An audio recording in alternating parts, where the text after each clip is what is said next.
La extrema derecha en Francia, representada por el Partido Agrupación Nacional, RN por sus siglas en francés, domina las preferencias para la primera vuelta de elecciones legislativas de este mismísimo domingo.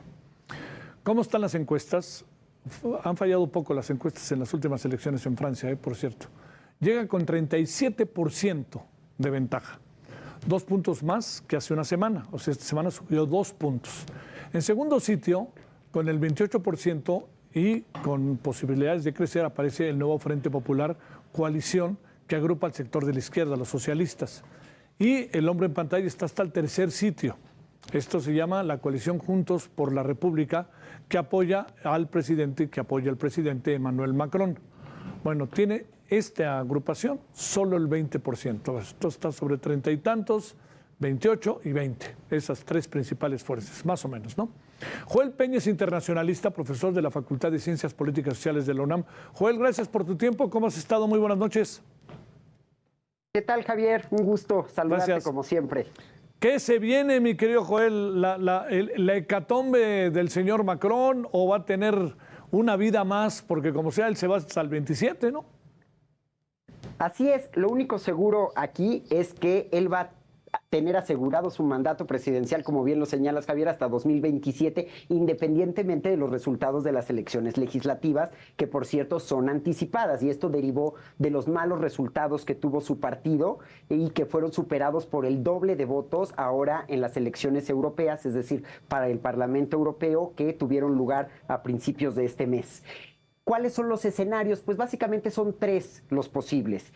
Si logra recuperar la mayoría en la Asamblea, es decir, que la población vote mayoritariamente por aquellas diputados y diputados o miembros del legislativo que son afines al presidente Macron, pues podrá avanzar con sus reformas, sobre todo con los cambios a la atención a los enfermos y al sistema educativo, que son 2 temas sensibles que están, digamos, en stand-by. Un segundo escenario es que si su bloque actual, digamos, no logra la mayoría absoluta, pero sigue siendo el más grande, pues el gobierno obviamente va a enfrentar desafíos legislativos significativos porque va a tener que ceder en ciertas políticas a cambio de obtener los votos necesarios para que sus reformas o sus legislaciones pasen. Y el tercer escenario, que sería el peor desde mi perspectiva, es si la ultraderecha repite sus éxitos y Macron pues tendría que verse obligado a nombrar a un primer ministro de ese sector, posiblemente a Jordan Bardella. Es decir, si la extrema derecha obtiene un número importante de escaños, le corresponde elegir a quien será el primer ministro, en este caso el actual líder de la agrupación nacional. En este caso el presidente Macron pues va a enfocarse en los asuntos internacionales y Bardella, en caso de que él resultara electo primer ministro, pues dirigiría la agenda nacional, obviamente echando para atrás todas las políticas progresistas a favor de la Unión Europea, a favor de la ayuda a Ucrania, que ha impulsado el presidente Macron en este segundo mandato. Con los Juegos Olímpicos no pasa nada, ¿verdad?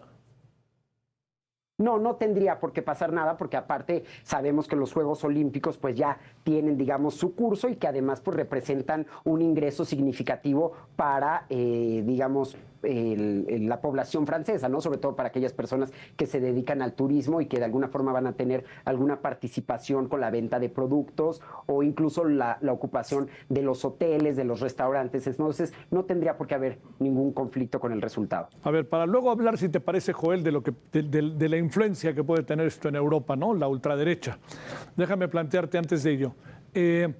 ¿Qué es lo que calculas en función de las encuestas que nadie alcanzará mayoría y nos iremos a una segunda vuelta? En una segunda vuelta, ante el inminente triunfo de la ultraderecha, ¿qué podría pasar entre las fuerzas socialistas de izquierda y las fuerzas del presidente Macron?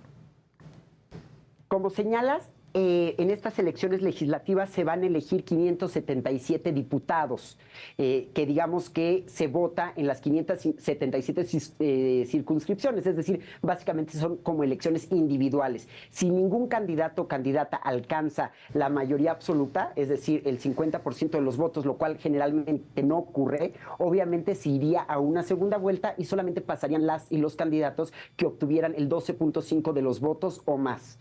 El líder del partido que gana las elecciones legislativas, como ya lo señalábamos, tiene la posibilidad de convertirse en primer ministro.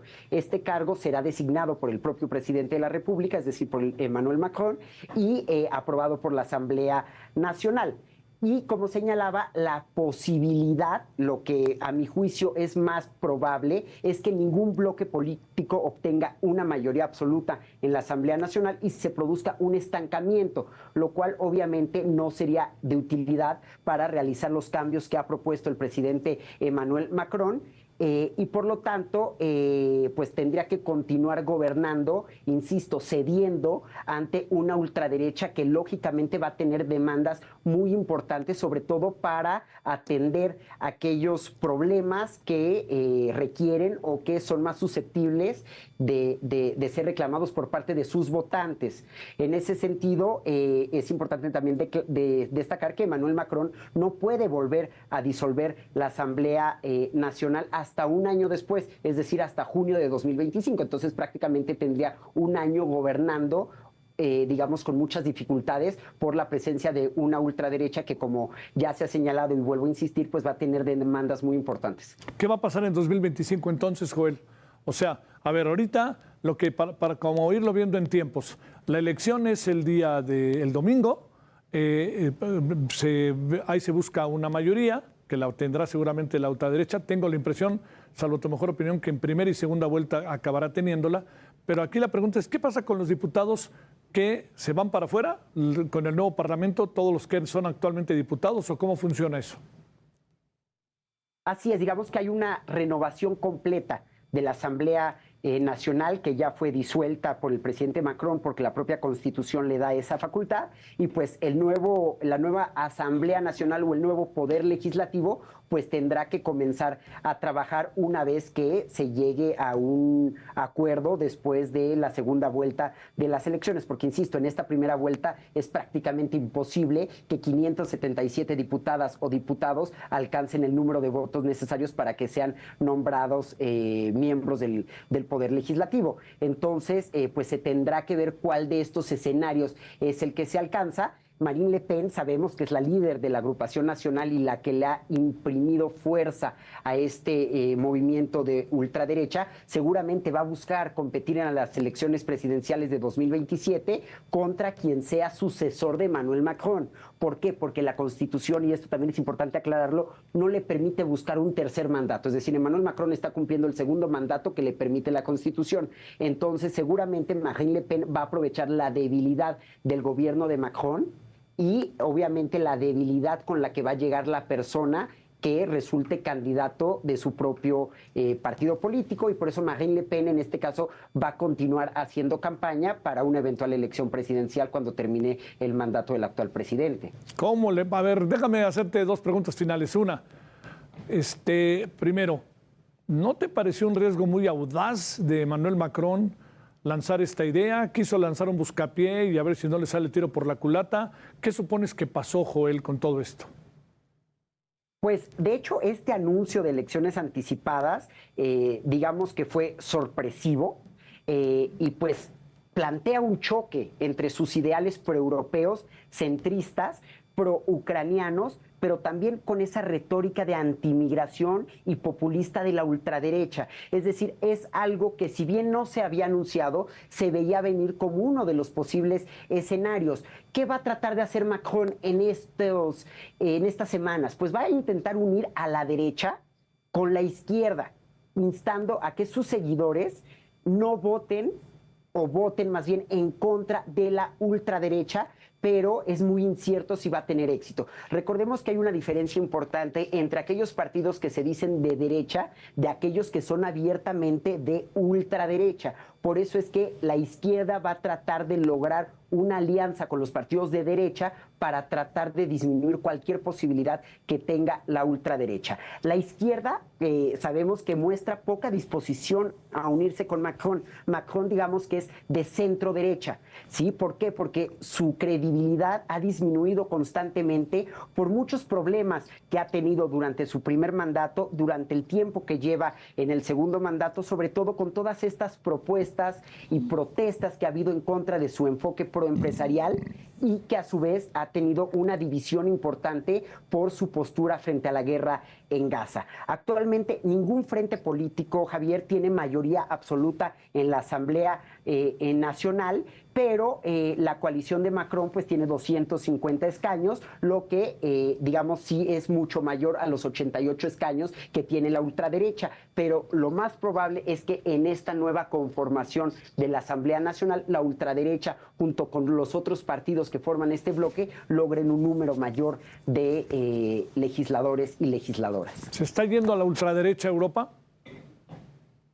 Desde luego que sí. De hecho, si nosotros vemos los resultados de las elecciones europeas, vemos que si bien el Partido Popular Europeo y la Alianza Socialista, que son los partidos tradicionalmente proeuropeos y que han alentado una mayor integración, continúan siendo la principal fuerza dentro del Parlamento Europeo, vemos que los partidos de ultraderecha obtuvieron un mayor número de eurodiputados y eurodiputadas si tomamos como base la conformación del Parlamento Europeo anterior.